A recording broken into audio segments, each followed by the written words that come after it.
और जी मीडिया पर बीसीसीआई का पहला रिएक्शन भी देखने को मिला। गेम ओवर पर पहली बार बोली बीसीसीआई। आपको बता दें कि बीसीसीआई के कोषाध्यक्ष आशीष शेलर ने कहा कि आधिकारिक तौर पर जल्द जवाब दिया जाएगा। गेम ओवर शो पर जल्द प्रेस रिलीज की जाएगी। इंतजार के सभी को इस बात का है, सभी इस बात के मुंतजिर हैं कि बीसीसीआई की ओर से अब क्या जवाब दिया जाता है। हालांकि आपको बता दें ऑफिशियल स्टेटमेंट अब तक सामने नहीं आया।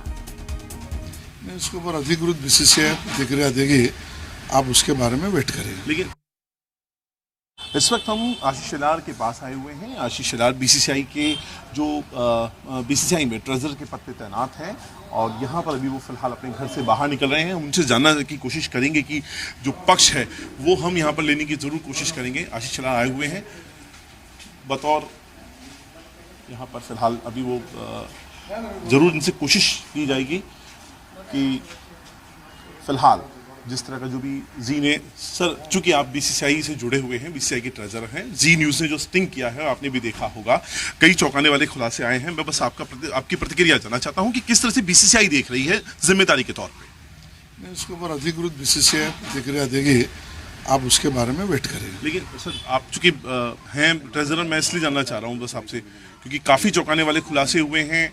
खिलाड़ियों का इंजेक्शन लेना हो, चाहे सिलेक्शन को लेके एक पार्शलिटी वाली बात निकल कर आ रही है, चेतन शर्मा ने खुद एक्सेप्ट करी ऑन कैमरा।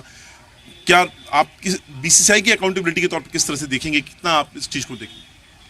अधिकृत बीसीसीआई इसके ऊपर मत बना के बताएंगे। चलिए, शुक्रिया मुझसे बात करने का। बीसीसीआई के ट्रेजरर आशीष शेलार हमारे साथ मौजूद थे। वो साफ तौर पे कह रहे हैं कि बीसीसीआई इसके ऊपर अपनी तरफ से एक प्रतिक्रिया देगी। हालांकि वो कैमरे के सामने आकर बात करने के लिए कुछ भी कहने से मना कर रहे हैं।